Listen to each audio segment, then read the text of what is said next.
Hi there, this is my channel, Jaru Walks. In the year 2024, I will embark on an epic walking journey across the United States. I plan to hike 8,000 miles and to cross the US 3 times, via the Appalachian Trail, Pacific Crest Trail, and Continental Divide Trail. In the hiking world, this is known as a calendar year Triple Crown and has been completed by only a handful of hikers in history.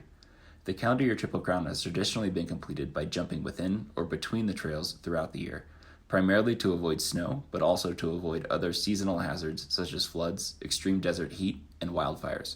For my attempt, I'm trying to hike each trail on a continuous, unbroken, end-to-end footpath, and to accomplish this, I must hike across all 4 seasons. I will be posting weekly updates along the way, so you can join me for the journey. Wish me luck.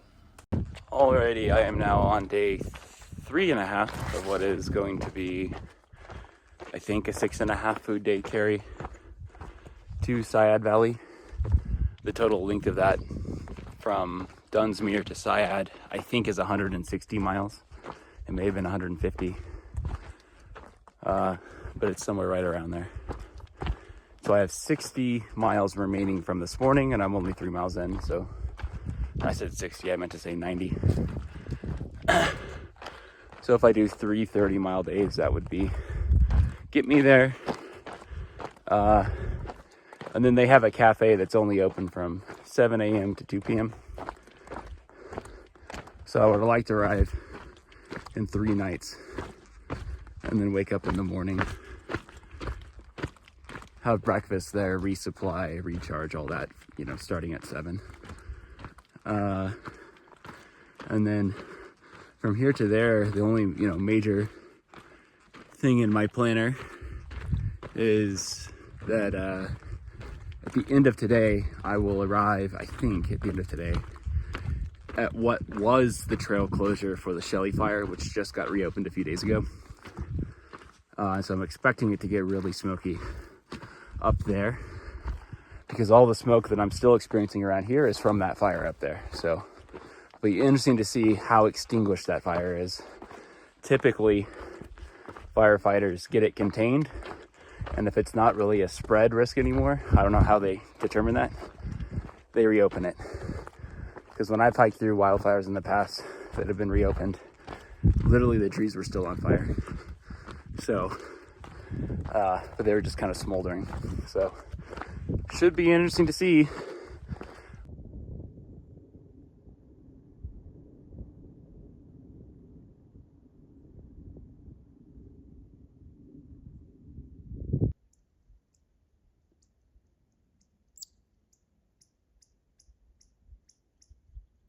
All right, I'm pausing just because I have a pretty clear vantage point from here. But every tree in eyesight is burned. And you can see that there are different types of fires, and you can tell as you hike through, like, which fires were more intense. And one way you can tell is that the trees and these intense fires, the small trees curl up like a burned piece of grass and bend over. And now that's a tree that, I don't know how else you would make a tree like that curl up. You couldn't kick that tree over, but it looks weak the way that it's shaped now. But that was once a healthy and strong tree. And so for the last mile, this whole area has been burned. But if you just look on this hillside over here, all burned. On that mountainside over there, I'm going to zoom in. I think you can see all burned. And then you cannot see the next hillside back, but all the trees on that one are burned. And the reason you can't see it is because it's obscured by forest fire smoke.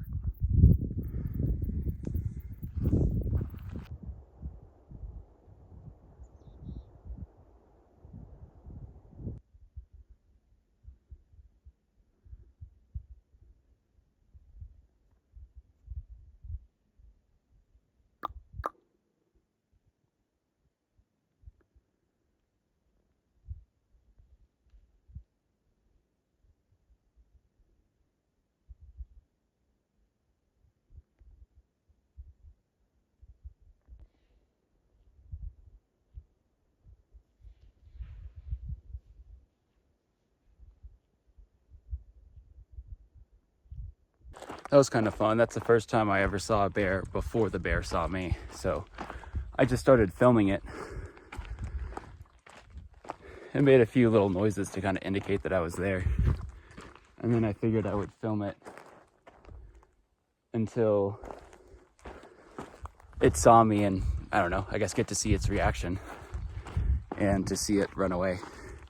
So that was from start to finish what a bear encounter looks like in the wild. Because I really am, I don't know, 30 miles from the nearest town.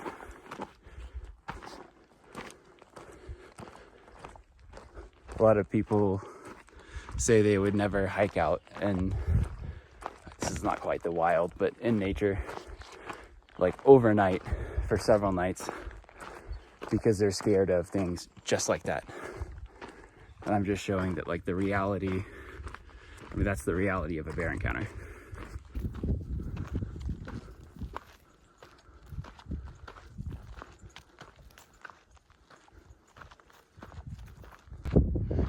You can barely make out the next mountain over, and that mountain's close.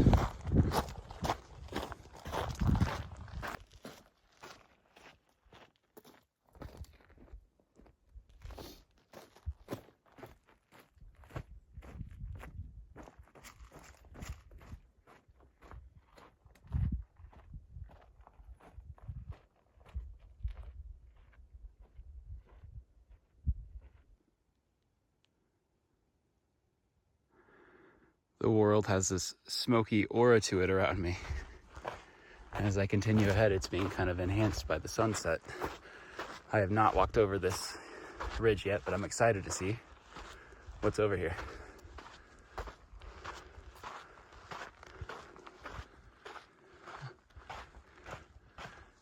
Visibility dropping to, I think, 0.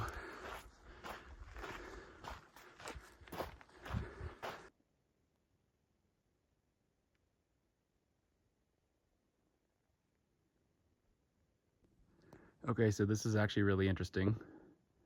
The bottom half of the sun is missing because it's setting behind a mountain that is not visible due to all of the smoke in the air. Also, the way the camera picks up the sun is nothing like what it looks like to me. The sun is just this, like, I don't know, it's like the color of lava, if you can imagine like a volcano. That's how vibrant it is. And then everything around it is kind of an orange gray. And so it's all blown out on the camera. But I can actually make out little trees in front of the sun with my eyes that are on that hill. And so if I look to the left or to the right of the sun, there's nothing. It's just like I'm looking off into the sky. And that's because the smoke has it all blown out. But the sun is so bright that it's visible through the smoke. But it's not visible, obviously, through the ridgeline that it's currently setting behind. So, pretty crazy. And so I think in the next 30 seconds, the sun will disappear totally from view. So let's wait and see.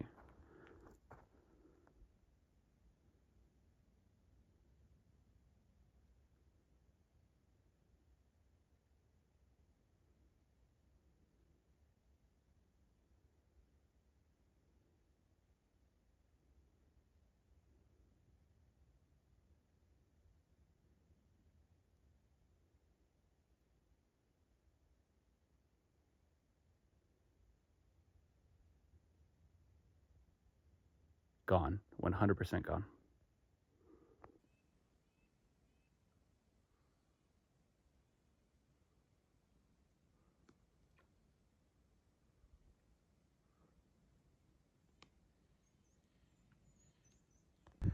All right, so this is the burned area up ahead. I don't know when or where it starts, but this is what was closed up until just a few days ago. So here's the difference between the PCT and the AT. On the AT, if I just silently stood here and then I pointed at that ridge, the next shot in this video sequence would be me standing on the ridge, filming this direction, showing that I'm up there. So on the PCT, I would point to that ridge, and then the next perfect shot would be me standing right there, because this trail goes right there, and then it switchbacks right there, and then it sneaks around the side like a little snake. Did I call that or what? To be clear, I had not looked at the map. I just knew there's no way the PCT will let me actually do something hard. You can't let it get too hard out here on the PCT, or these Californians will quit on you.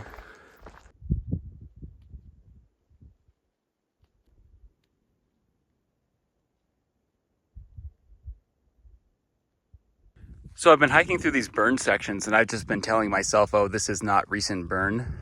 And the reason I was saying that was because the shrubs on the ground are not burned. So one would think that if the trees are burned, but the shrubs are not burned, that the burning that occurred on the trees is from a historical or older fire, not the Shelley fire. But what's bizarre is that on this trail, you can see that everything's covered in what looks like red paint. And so that's red dye, I presume, from the dispersant that those planes drop. So a plane came through and did a drop on this hill. Again, that's what I'm guessing. I'm still just documenting, no doubt now, because the ash is still in that stump. And then obviously this is red chemical retardant again. How interesting though. So I guess this is where the fire burned through. And yeah, even the forest over there just looks different. These little nubby trees that would have, in an older fire, already fallen over. Those shorter stumps.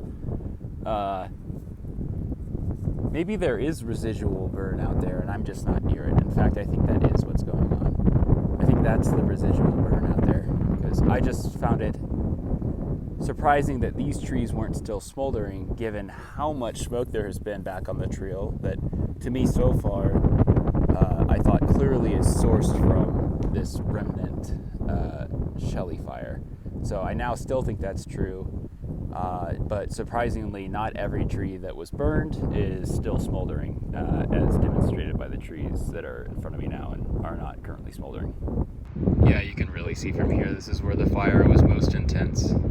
Yeah, and I smelled fresh smoke, and there's still, this is what I was talking about. Typically when they open these areas up, there's still burn going on. You can see it down there, one of those logs is smoldering.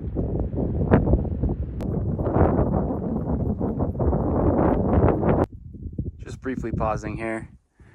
There's a notch in this hill, and I'm able to peek over what's on the other side to see what's on the other side. And zooming in a little bit, you can see there's a big lake here and a big lake over there, but it's surrounded by cliffs on all sides, and it's pretty steep to get down there. So basically it's a fully walled off valley with two lakes, and I don't know, there's just something cool about it. It's kind of secret and hidden. The only reason you would know that it exists would be because you're hiking along this ridge line, or I guess flew over in a helicopter, but there's a hidden lake back there.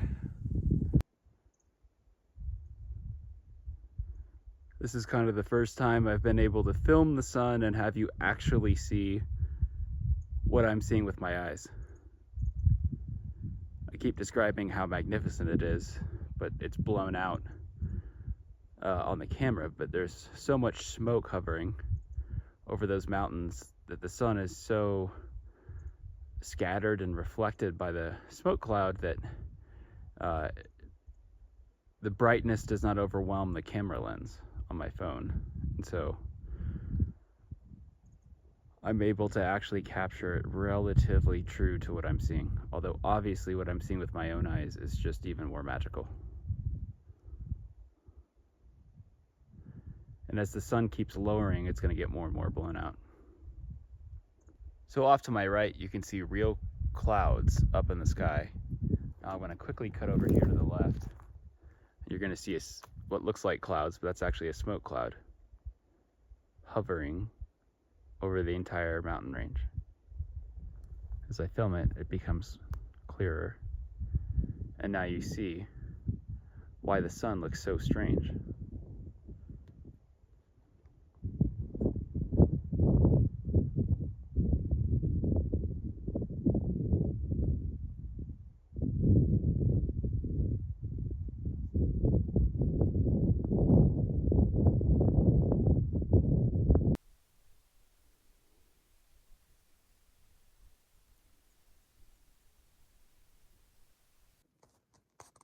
So I'm sitting here reading ahead on the trail about the trail, and then I've been hearing all these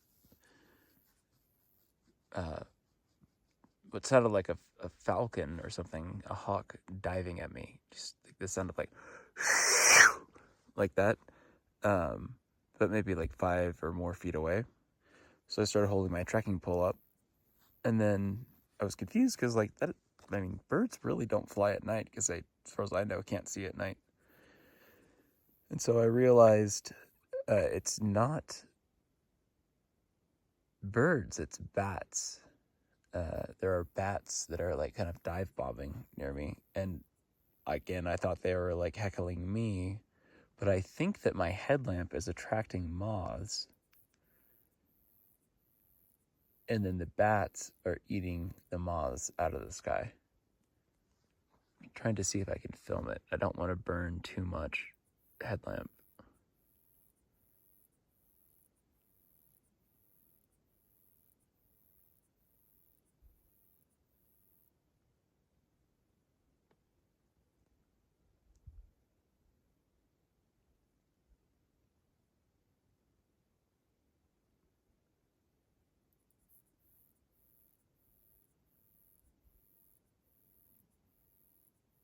One just flew by there.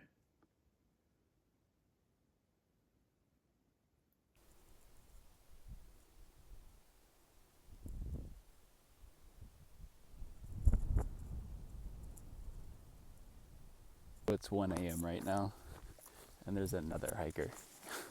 I can see their headlamp over there. This is a first. I've never met a night hiker on the PCT. It's kind of funny. I walked right up behind him, and I just said, hello, and then he didn't respond, and I immediately knew it wasn't a hiker. I was confused as to like who they were.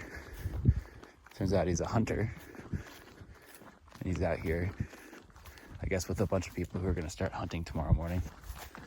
So, I guess I'll keep hiking. There are more deer tracks on this trail than hiker footprints.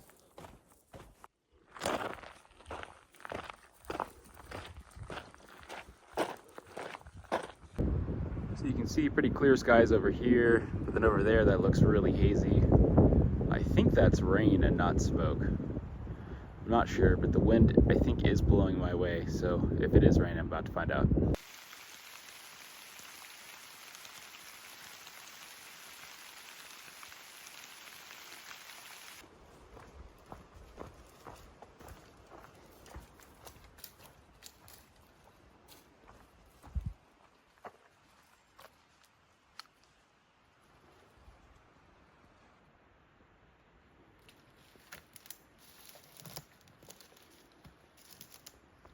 Working my way into Syad, this entire road is lined with blackberries that are pretty much perfectly ripe.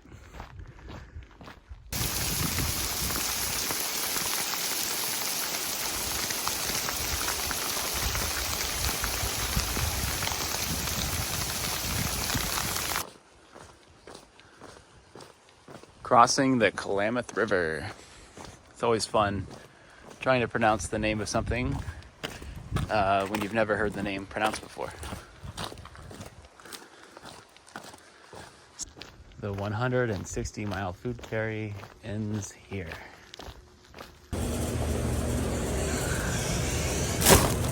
Goodbye. Thank you. New shoes. Oh my God, I feel like I'm walking on clouds.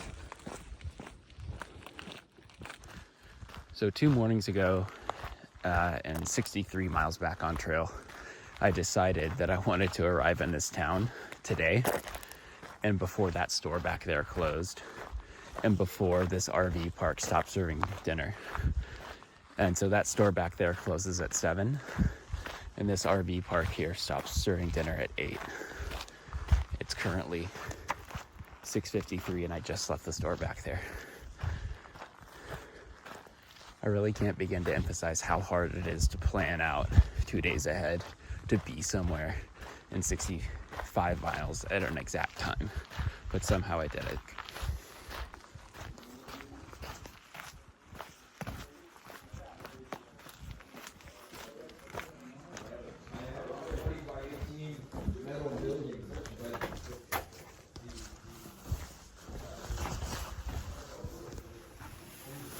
Oh my God. Friend was up.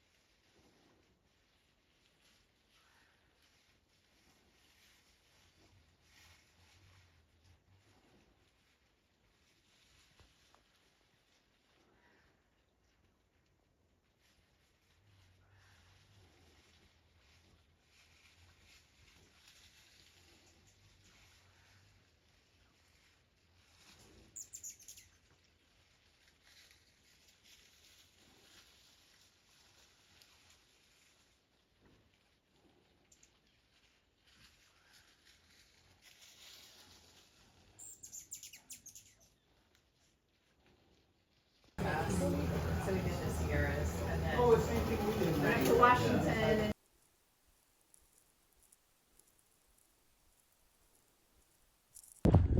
Alrighty, I'm pausing to film just a thought that's in my mind. It's kind of like when I pause and I remark about, I don't know, the amazing smells that I can experience, but you cannot. First off, I'm on a stunning ridgeline right now. I'm actually going to walk back to show you.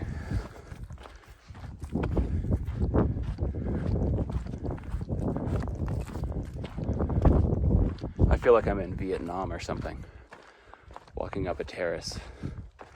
So now you can see better behind me, that ridgeline, which I came up and over, and I followed the spine and then kind of zigzagged up here. So you start to get a sense of it. It's almost like walking Franconia Ridge in the southern White Mountains in New Hampshire. And anyway, there are these birds. There are things that I wish I could have done before hiking this year. One would be to study like plant life or birds. And in fact, there might still be time to do that, but because you would just appreciate so much more if you hear a certain bird call and you'd almost studied it like an auditory flashcard. Oh, that's a mockingbird, or that's a robin. Yeah, I can identify those, but there are so many other birds and plants and whatnot. So anyway, as I walk along the trail, I'm gonna film this way. So as I'm walking along, I'll occasionally flush out birds that sit in these bushes, and they'll be up on this side, and some birds retreat further back into the bushes when you scare them, but other birds, like a skydiver in a wingsuit, will come jumping right out off of like a rock like this, put their wings out and dive. And I'm telling you, the accuracy that these birds have and their ability to dive, it's like they'll be a quarter of an inch over those leaves, and just it's like they're in free fall down the cliff, and then they'll just skirt their wings out for maybe a tenth of a second, which gives them enough lift to just launch them straight out, but it only lasts a tenth of a second. So, but when you see those wings come out, you can really see it happen. And then as soon as you see those wings out, before you can process it, they suck them back in. And when they do that, they're now in a free fall. So really they skirt their wings out just barely enough to avoid hitting any bush on the way down. And then they go back into a free fall. So the way they go down these hills is more in the form of a free fall than even flying. And it's absolutely stunning to watch how they do it. Just boom, boom. And there's no way for me to ever film it. It happens too quickly. I wish I could film it. And the agility that some of these birds have in their ability to turn on a dime, like the more and more I watch it, the more I begin to appreciate that in the way if you watch an amazing human dancer dance, someone who has it in their bones, in their soul, that just some people are born with that talent. Just like some people are born with the inability to hit a baseball, there are people who are born with the inability to dance. And someone might push back and say, well, if you practice and you study hard enough, yeah, you're right. Everyone can get better at everything. But there are just certain people in the world who are handicapped at, even if they did those 10,000 hours of practice, they're handicapped at the 90th percentile. And then there are those other people in the world who just have an innate ability, and you can see it and feel it, you know, in the way that you can see and feel fluency in language and culture. You can see in those dancers who just have this, I don't know, just the strangest control over their bodies as they dance. And likewise, in these birds, you can see that as that human is to us, you know, the people who lack that ability, those birds have it 1,000 times over those dancers. That's how insane their body control is. It's astounding. Yeah, I don't know. There's not much more to say about it. One other detail, if you think about it, is that cats have the ability to swing a paw and capture birds, which must mean that the ability of a cat to see fast-moving objects and catch them in slow motion is almost something like Neo in the Matrix dodging bullets.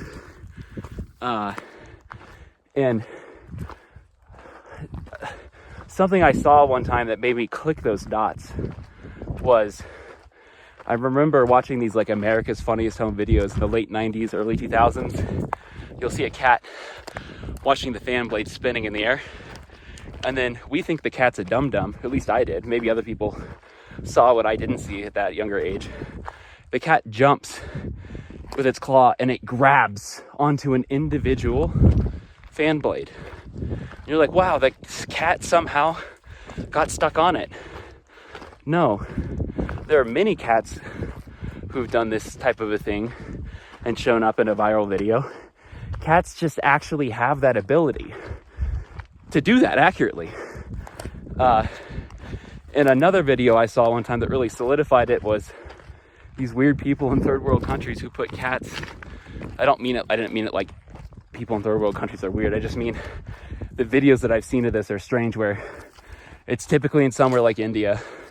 Someone puts a cat in the same room as like a cobra, and the cobra strikes at the cat, and the video's filmed in slow motion, and you can literally see in slow motion the cobra slowly moving its head, and you can see the cat processing as if in slow motion exactly how that cobra's head is moving, and you can just see it like literally seeing it and deciding, I'll go this way, and then maybe they even swat it on the side of the head out of the way, like Neo dodging a bullet in the Matrix.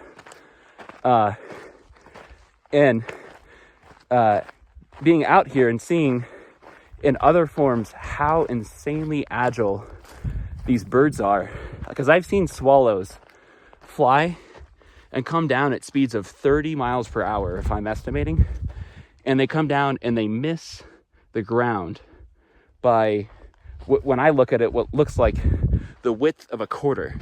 The width of a quarter is how close these swallows can come to diving at the ground when it's comprised of gravel, like rock gravel. Not, point being, it's not perfectly flat, it's an uneven surface, and they'll come down that quickly at that speed, and I have no idea why they do it.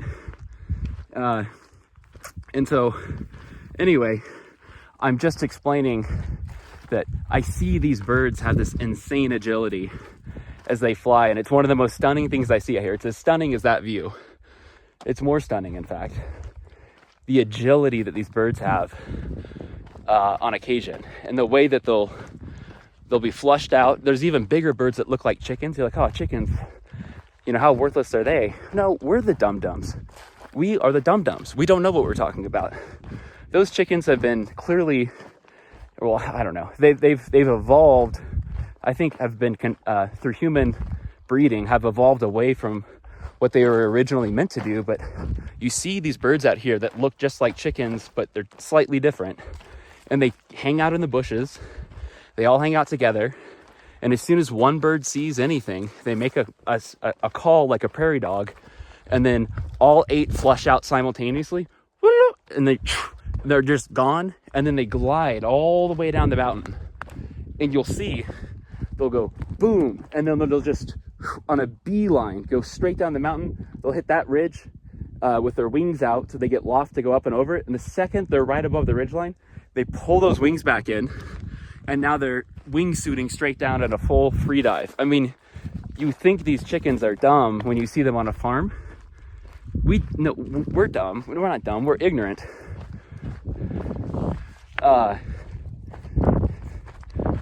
Yeah, we're both ignorant and we're dumb. We don't know what we're talking about because we've never seen that animal in its original environment. And then we think we have enough information to conclude that that animal's dumb. That's a pretty dumb thought process, in my opinion. So I'll call it ignorance and stupidity. And I include myself in that. So anyway, some of the most amazing animals I've seen out here are the chickens.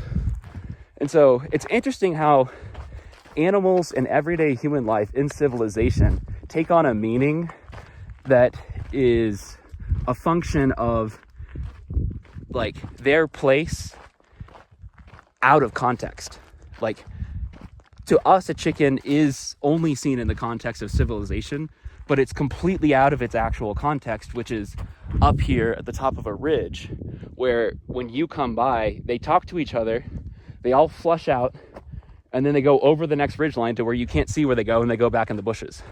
And then later, when you have no idea where they are, they conserve their energy and they walk slowly all day back up the hill, eating brush on their way back up.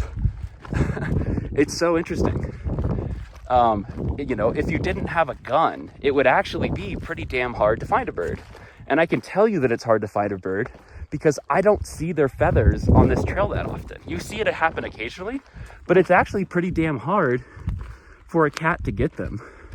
And I can say that because the birds love to use this walkway because it's easier than walking through the brush or up and over it.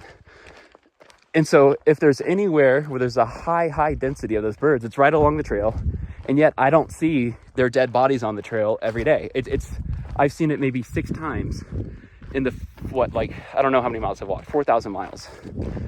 So anyway, if you think about it, we think some animals are maybe more highly evolved than others in forms of intelligence. But if you really think about it, how wild is it that any animal out here is able to just walk around and subsist off of what's out here? It requires every animal on one level or another to be very highly evolved. Except for maybe I don't know, I want to say mosquitoes, because they breed and they have 1 million and then you just swat them all to death. But if you think about it, most animals can't even swat a mosquito. Only humans can. You know, very few can actually effectively swat a mosquito. So anyway, just a random thought for the day.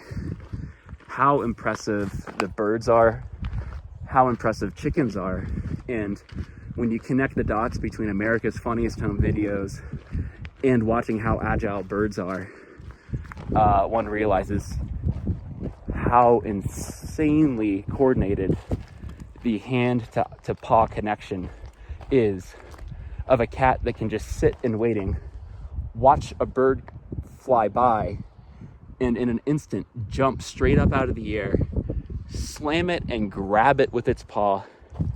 The same animal that has the ability to fly down at 30 miles per hour and miss the ground by the width of a quarter.